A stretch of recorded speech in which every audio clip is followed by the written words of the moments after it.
ரிஷபராசி ரிஷப லக்னம் அன்பு சொந்தங்களுக்கு வணக்கம். நான் உங்கள் அஸ்ட்ரோ புவனேஸ்வரி பேசுகிறேன். இந்த ரிஷபராசி ரிஷப லக்னத்துக்கு புதன் பகவான் ரொம்பவே பெரிய அளவுக்கு ஒரு யோகத்தை கொடுக்கக்கூடிய கடவுள். வருமானமா புதன் நல்லா இருக்கணும், குழந்தையா புதன் நல்லா இருக்கணும், காதலா புதன் நல்லா இருக்கணும், குடும்பமாக புதன் நல்லா இருக்கணும்.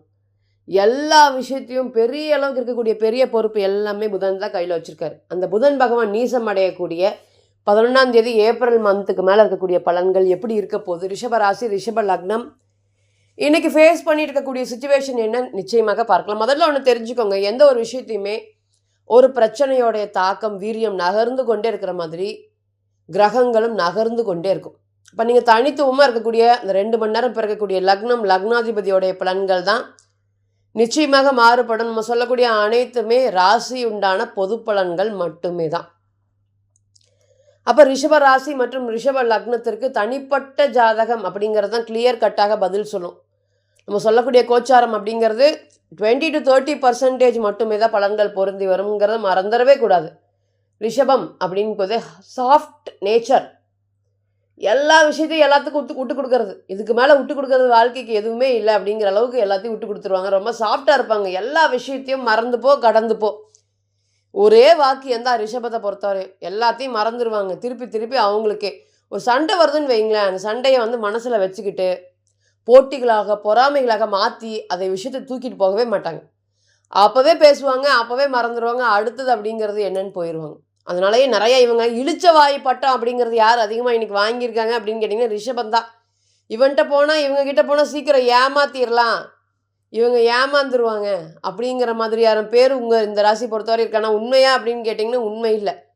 உங்களுடைய யதார்த்த மனப்பான்மையை அவங்க ஆப்போசிட் நபர்கள் இந்த மாதிரி பயன்படுத்தி கொடுத்துட்ருக்காங்க. அன்பு அதிகம் கொடுக்கக்கூடிய ராசி. நீங்கள் தான் என்ன சொன்னாலும் கேட்குறீங்களே. அதனால தான் இன்றைக்கி உங்களைய எதுவுமே தெரியாது, இவன் அமைதியானவன், இவனை ஈஸியாக ஏமாத்திடலாம், பாசத்தை காமிச்சு நடித்து ஏமாத்திடலாம் அப்படிங்கிற மாதிரி நிறையா விஷயங்கள் ஆப்போசிட் நம்பர். இதெல்லாமே உங்களுக்கு தெரியுமா அப்படின்னு கேட்டிங்கன்னா எஸ். இந்த ஜென்ம குரு பீரியட் வந்துச்சு பார்த்தீங்களா, அன்றைக்கே நல்லா உங்களுக்கு எல்லாருமே தெரிஞ்சிருக்கும் இன்றைக்கெல்லாம் யார் யார் எப்படி அப்படின்னு. இருந்தாலும் அது எல்லாத்தையும் என்ன பண்ணுறீங்க, மறந்து விட்டுறீங்க. இன்றைக்கெல்லாம் குரு 2ல் நிற்கிது. என்ன பேசினாலும் இன்றைக்கெல்லாம் மற்றவங்க நிறையா பேரை நீங்கள் மன்னிச்சு விட்ருப்பீங்க. இன்றைக்கி அவங்களாம் உங்களை மன்னிக்கிறதுக்கு உண்டான சூழ்நிலைகள் இல்லை. எல்லாரும் நீங்கள் யாருன்னு கேட்க வேண்டிய சூழ்நிலைகள். நிறைய உதவி பண்ணியிருக்கீங்க. இன்றைக்கி நீ யார், அப்படியெல்லாம் ஒன்றும் இல்லையே, அப்படியெல்லாம் ஒன்றும் பண்ணலையே, நீங்கள் யார், ஹூ ஆர் யூ அப்படின்னு கேட்குற மாதிரி. திருமண வாழ்க்கையும் சரி, தக்க வச்சுக்கிறதுக்கு போராடுறீங்க. ஆப்போசிட் நபர்கள் அதை புரிஞ்சுக்க மாட்டேங்கிறாங்க. காதலை காப்பாற்றுறதுக்கு போராடுறீங்க, அது நடக்க மாட்டேங்குது. தொழிலா, அது எத்தனை நாளைக்கு அப்படின்னு கேட்குற அளவுக்கு தான் இன்றைக்கி ரிஷபத்தை பொறுத்தவரையும் கடன் சுமைகளோடு தொடர்ந்து ட்ராவல் பண்ணிட்டு இருக்கிறது. இந்த கடனுக்குலாம் யார் காரணம் அப்படின்னு கேட்டிங்கன்னா அப்பா காரணம், அம்மா காரணம், பார்க்கக்கூடிய கிரகங்கள் அனைத்துமே காரணம்.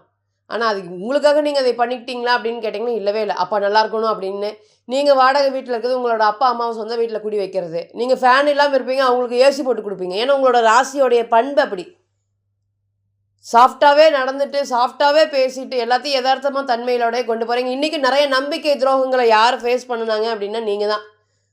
உங்களை தான் ஈஸியாக ஏமாற்ற முடியும் அப்படிங்கிறனால எங்கே இருந்தாலும் எங்கிட்ட பணத்தை வாங்கிட்டு போயிடுறாங்க, ஏதாவது ஒரு பேசி சொல்லி பணத்தை வாங்கிட்டு போயிடுறாங்க அப்படின்னு வருத்தப்படாத நாட்களே இல்லை. இன்றைக்கி ரிஷபம் நீங்கள் அழுதுட்டு தான் படுத்துட்டு இருக்கிறீங்க. நிதர்சனமான உண்மை. நைட்டு தூங்கும்போது 10 நிமிஷம் உங்களுக்கு நடந்த கதையை பழசெல்லாம் பேசி ஞாபகம் வச்சுட்டு 10 நிமிஷம் கண் கலங்காமல் படுக்க மாட்டேங்க. ஏன்னா இன்றைக்கி குருவோடைய டிரான்சிட் அந்த அளவுக்கு பாதிப்புகளை இந்த ரிஷபத்தை பொறுத்தவரை கொடுத்துருக்கு. இதுக்கு முன்னாடி ஜென்ம சனி, அஷ்டம சனி, கண்ட சனி எது வந்திருந்தாலும் இந்த குருவோடைய பாதிப்பு அப்படிங்கிறது ரிஷபத்தை பொறுத்தவரை இத்தனை நாளாக இல்லை. ஆனால் இன்றைக்கி எல்லாம் இருக்குது, ஆனால் எதுவும் இல்லை அப்படின்னு சொல்கிற அளவுக்கு தான். இன்னைக்கு குடும்பம் இருக்குது, ஆனால் குடும்பத்தில் ஒற்றுமை இல்லை. நான் ஒரு இடத்துல இருக்கேன், மனைவி ஒரு இடத்துல இருக்காங்க, என் குழந்தைகளை பார்த்து ரொம்ப நாட்கள் ஆச்சு அப்படின்னு சொல்லக்கூடியவன்னு நிறைய பேர் ரீசெண்ட் டைமில் ஜாதகத்தை பார்த்து 2023 இந்த மாதிரி பிரச்சனைகள் வரதுக்கு காத்துட்ருக்குதுங்க. கவனமாக இருங்க அப்படிங்கிற சொல்ல, தொழில் சார்ந்த ஒரு நெகட்டிவ் அப்படிங்கிறது காத்துட்ருக்குது. ஸோ கவனமாக இருங்க அப்படின்னு சொல்லியிருந்தோம். இன்றைக்கி அந்த தொழிலில் பெரிய அளவுக்கு கடன்கள், இந்த கடன்களோடைய சுமை எந்த அளவுக்கு அப்படின்னு கேட்டிங்கன்னா கோர்ட்டு கேஸு போகிற அளவுக்கு. அப்போ அதனால் திருமண வாழ்க்கை என்னாச்சு, வேண்டாம் அப்படின்னு சொல்லிட்டு மனைவி போயிட்டாங்க. குழந்தைகளை பார்த்து கிட்டத்தட்ட 3 வருடங்கள் ஆகுது. ஆனால் அவருக்கு பாருங்கள், நம்ம பார்க்கும்போது தசாபுத்தி ஒரு யோகத்தை தான் காமிக்குது. ஆனால் அவர் எவ்வளோ 3 வருஷத்துக்கு முன்னாடி ஃபேஸ் பண்ணியிருக்காரு. அப்போ நம்ம சொன்னமோ சொல்லியிருந்தோம், 3 வருஷத்துக்கு முன்னாடி இந்த ப்ராப்ளம் அப்படிங்கிறது உங்களுக்கு இன்றைக்கி இண்டிகேட் பண்ணுதுங்க. இதனால் உங்களுக்கு இன்றைக்கி என்ன தசாபுத்தி நடந்தாலும் இன்றைக்கி நான் சொல்ல போகிற விஷயங்கள் இதுதாங்க அப்படின்னு சொன்னோம். எல்லாருமே வந்து பார்த்தீங்கன்னா நல்லா தசாபுத்தி நடக்குது, சூப்பர் சூப்பர் சூப்பர் யோகம் அப்படின்னு பேசுனாங்க. ஆனால் நீங்கள் மட்டும்தான் இந்த பிரச்சனை இருக்குது அப்படிங்கிறத சொன்னீங்க. அந்த அளவுக்கு நான் இன்னைக்கு என்னோட குழந்தைய பார்த்து இவ்வளோ வருடங்கள் ஆச்சு மேடம் அப்படின்னு கண் கலங்கி நம்மகிட்ட பேசினார். இதுக்கு எல்லாத்துக்குமே என்ன ரிஷபராசியை பொறுத்தவரை புதன் பாதிப்படையக்கூடாது. அவரோட ஜாதகத்தில் வந்து பார்த்தீங்கன்னா புதன் மட்டும் இல்லை, அவரோட லக்னம் வேற. கடுமையான மன சுமைகளையும் மன இறுக்கத்திலையும் கிட்டத்தட்ட ஒரு ஒளிவு மறைவான வாழ்க்கையை ஒளிஞ்சு தான் அவர் அந்த வாழ்க்கையை வாழ்ந்துட்டு இருக்காரு அப்படிங்கிறத நம்ம பிரசன்னத்தை பார்த்து சொன்னோம். ஜாதகத்தோடு சேர்த்து வச்சு பிரசன்னத்தை பார்த்து சொன்னோம். ஆமாம் மேடம் கரெக்டு. எல்லாரும் நான் இருக்கக்கூடிய லைஃப் ஸ்டைலை பார்த்துட்டு நான் இது மாதிரி நடப்பேன், சூப்பராக வருவீங்க அப்படி இப்படின்னு சொன்னாங்க. ஆனால் நீங்கள் மட்டும்தான் கரெக்டாக அதை ப்ரெடிக்ட் பண்ணிட்டீங்க. நான் எனக்கு இந்த அளவுக்கு இதை சுச்சுவேஷன் ஃபேஸ் பண்ணிகிட்டு இருக்கேன் அப்படிங்கிற சொன்னார். அப்போ இதெல்லாம் என்னென்னா பிறந்த கால ஜாதகத்தில் இருக்கக்கூடிய பலன்கள் தான். ஸோ தனிப்பட்ட ஜாதகம் சொல்லக்கூடிய விஷயங்கள் மட்டுமே தான் பிரதிபலிக்குங்கிறத மறந்துடக்கூடாது. நம்ம என்ன ராசியை பற்றி பேசினாலும் ஒரு கிரகத்தை மட்டும் பேஸ் பண்ணி பேசினாலும் உங்களுடைய ஜாதகத்தில் இருக்கக்கூடிய பிறந்த காலத்தில் இருக்கக்கூடிய லக்னம், லக்னாதிபதி, நடக்கக்கூடிய தசா புத்தி, நவாம்சத்தோடைய பலம் பலவீனம் இதெல்லாமே பொறுத்தவரையும் கண்டிப்பாக பலன்கள் மாறுபடும். காதலாக அது எந்த அளவுக்கு, கல்யாணமாக அது எந்த அளவுக்கு, ஃப்ரெண்ட்ஷிப்பாக அது எந்த அளவுக்கு, தொழிலாக எந்த நேரம் அதிகமாக போகலாம், எந்த நேரம் குறைஞ்சி முயற்சி பண்ணலாம். இனிமேல் தொழில் சொல்லும்போது ஒரு ஜாதகத்தை பார்த்துருந்தோம், நாளைக்கு சாவி வாங்க போகிறோம் அப்படின்னு சொல்லியிருந்தாங்க. இந்த 10 நாளில் கீ வாங்க முடியாது, இந்த காலங்கள் கண்டிப்பாக ஆகும் அப்படின்னு சொல்லியிருந்தோம். அக்ரிமெண்ட்லாம் சைன் பண்ணியாச்சு மேடம், நாளைக்கு வர சொல்லியிருக்காங்க, வரவே முடியாதுங்க, வாங்கவே முடியாதுங்கன்னு சொன்னோம். 4 மாதங்கள் ஆயிடுச்சு. இன்றைக்கி அவர் ஃபோன் பண்ணி இன்னும் வாங்க முடியல மேடம், தயவுசெய்து என்ன டேட்டில் வாங்க முடியும்னு சொல்லுங்கள் அப்படிங்கிறத சொல்லியிருந்தார். அப்போ நம்ம இந்த காலங்கள் வரையும் ஆகும் அப்படிங்கிறத சொன்னோம். இப்போ இதுக்கு எல்லாத்துக்குமே பிறந்த கால ஜாதகம் பதில் சொல்லுமா? எஸ், நிச்சயமாக பதில் சொல்லும். அது கூட இருக்கக்கூடிய கோச்சாரம் ப்ளஸ் தசா புத்திகள் ப்ளஸ் அதே போல் வந்து பார்த்திங்கன்னா பிரசன்னம், இது எல்லாத்தையும் சேர்த்து செஞ்ச கலவையாக தான் ஒரு ஜாதகம் அப்படிங்கிறது இருக்குங்கிறத மறந்துடக்கூடாது. அப்போ ஜாதகம் அப்படிங்கிறது எந்த அளவுக்கு முக்கியம், நம்ம சொல்லக்கூடிய ராசியால் அனைத்துமே பொது பலன்கள் தான். இந்த புதன் நீசமடைனாலும் இந்த ரிஷப ராசி மற்றும் ரிஷப லக்னத்துக்கு புதன் 11 தான் நீசமடைவார். அதனால் நிறைய நெகட்டிவ் அப்படிங்கிறது இல்லாமல் கொஞ்சம் பாசிட்டிவ், அதுக்கு ஈக்குவலான நெகட்டிவ் அப்படிங்கிறது இருக்கிறது மறந்துடவே கூடாது. என் நீசமடைஞ்சு ராசி பார்க்குறாரு, இங்கே ஏற்கனவே சனீஸ்வர பகவான் இருக்கார். அதனால் ஃபஸ்ட்டு இதில் என்ன நல்லா நடக்க போகுது அப்படின்னு கேட்டிங்கன்னா குடும்ப ஒற்றுமை அப்படிங்கிற தலை சிறந்த ஒரு யோகம். இந்த ரிஷபத்தை பொறுத்தவரை குடும்பம் நல்லா இருந்தால் போதும், வருமானம் வந்துடும், குடும்பம் நல்லா இருந்தால் போதும், தொழிலை குழந்தை நல்லா இருந்தால் போதும், பணம் அப்படிங்கிற மாதிரி விஷயங்கள்லாம் இனி வரக்கூடிய காலங்களில் படிப்படியாக சால்வ் ஆகும். நிறைய தொழில் சார்ந்த பிரச்சனைகள் யார் இன்றைக்கி அதிகமாக ஃபேஸ் பண்ணிட்டு இருக்காங்க அப்படின்னு கேட்டிங்கன்னா ரிஷபம். இன்றைக்கி பாருங்கள், சனீஸ்வர பகவான் 3ஆம் பார்வையாக ராசி பார்க்குறாரு.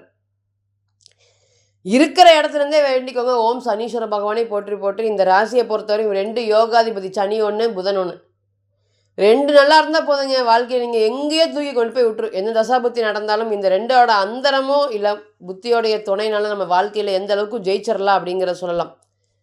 அதே மாதிரி இவங்க 2 பேரும் இன்றைக்கி சேர்றாங்க. சேரும்போது என்ன ஆகுது, ஒரு கிரகம் நீசமாக போகுது. இப்போ கை கட்டினது வாய் கட்டலையே அப்படிங்கிற மாதிரி ஒரு விஷயங்கள். எல்லாருக்கூடையும் நான் முயற்சி பண்ணி ஓடுறேன், அவன் ஜெயிக்கிறான், நான் நின்று ஏனியா அப்படின்னு நின்று வேடிக்கை பார்த்துட்ருக்கேன், நான் தனியாக போய் போராடுறேன், தோத்துறேன். அப்போ நிறைய விஷயங்கள் தனியாக போராடிட்டு இருக்கக்கூடிய நபர்கள் அனைவருக்குமே இந்த நேரம் வந்து கூட்டோடு சேர்ந்து வெற்றி வாய்ப்பை பெருசளவுக்கு எதிர்பார்த்து கொடுக்கக்கூடிய, வெற்றி வாய்ப்பை ஏற்படுத்தி கொடுக்கக்கூடிய காலமாக இருக்கும். அதே போல் திடீர் அதிர்ஷ்டங்கள் சார்ந்த விஷயங்களும் இந்த நேரத்தில் நல்லது நடக்கிறது காத்துட்ருக்கு. விவசாயம் சார்ந்து இருக்கக்கூடிய நபர்கள், விவசாயம் சார்ந்து பாதிப்படையக்கூடிய நபர்களுக்கெல்லாம் இது ஒரு யோகத்தை கொடுக்கறதுக்கு நிச்சயமாக காத்துட்ருக்கு. அதே போல் பிரசித்தி பெற்ற ஆலயம், எப்பெல்லாம் 5ஆம் அதிபதி 9ஆம் அதிபதி சேருதோ அப்போ நமக்கு ஸ்பிரிச்சுவல் எண்ணங்கள், ஸ்பிரிச்சுவல் தாட்ஸ் ரொம்பவே அதிகமாக இருக்கும். எல்லாத்தையும் விட்டுட்டு ஓடி போய் கோயிலில் உட்காந்துக்கலாமா, மனசுக்கு ரொம்ப அமைதியாக இருக்குது அப்படிங்கிற எண்ணங்கள் எந்த நேரம் வரும்? நீங்கள் 20 இருந்தாலும் சரி, 30 இருந்தாலும் சரி, 40 இருந்தாலும் சரி, இந்த எண்ணங்கள் வராமல் நீங்கள் கடக்கவே முடியாது, ப்ராமிஸ். அந்த மாதிரி ஒரு ஓடிடலாம், கோயிலுக்கு போய் உட்காந்துக்கலாம், இங்கே இருந்துட்டு நம்ம என்ன பண்ணுறோம், அமைதியாக இருந்துக்கலாம், இப்படியே வாழ்ந்துக்கலாம் அப்படிங்கிற எண்ணங்கள் இந்த மாதிரி 5 9ஆம் அதிபதி தொடர்பை பெறும்போது நிச்சயமாக வரும். அந்த ஸ்பிரிச்சுவல் கைண்ட் ஆஃப் எண்ணங்களுக்கு எல்லாத்துக்குமே இந்த நேரத்தில் ரொம்ப பாசிட்டிவ். அதே போல் பிரசித்தி பெற்ற ஆலயத்துக்கு போகிறது, ரொம்ப நாளாக இந்த கோயிலுக்கு போகலான்னு வெயிட் பண்ணிகிட்டு இருக்கேன், இந்த கோயிலுக்கு போகலான்னு நிறைய காசு சேர்த்திட்டு இருக்கேன், இது எல்லாமே இந்த காலத்தில் நடக்குமா? எஸ், நிச்சயமாக நடக்கும். அதே போல் கவனமாக இருக்கிறது என்ன அப்படின்னு கேட்டிங்கன்னா தொழிலில் கடன், குழந்தைக்காக கடன், நிறைய கடன் இன்றைக்கி ரிஷப ராசி பொறுத்தவரை வாங்கி வச்சுருக்கு. இடத்துக்காக கடன், வீட்டுக்காக கடன், தொழிலுக்காக கடன், ஜாமீன் போட்ட கடன், இந்த மாதிரி கடனை தொடர்ந்து சுற்றிக்கிட்டே இருக்கிறோம் மேடம். வெளியில் மட்டும் சிரிப்பு, மனசில் வலி, நிறைய விஷயங்கள் மாறுது, எங்களுடைய விஷயங்கள் மாற மாட்டேங்குது அப்படிங்கிறவங்களுக்குமே இந்த நேரம் இஎம்ஐ சார்ந்த பண பிரச்சனைகள்லாம் படிப்படியாக குறையும் அப்படிங்கிறத நீங்கள் மறந்துடவே கூடாது.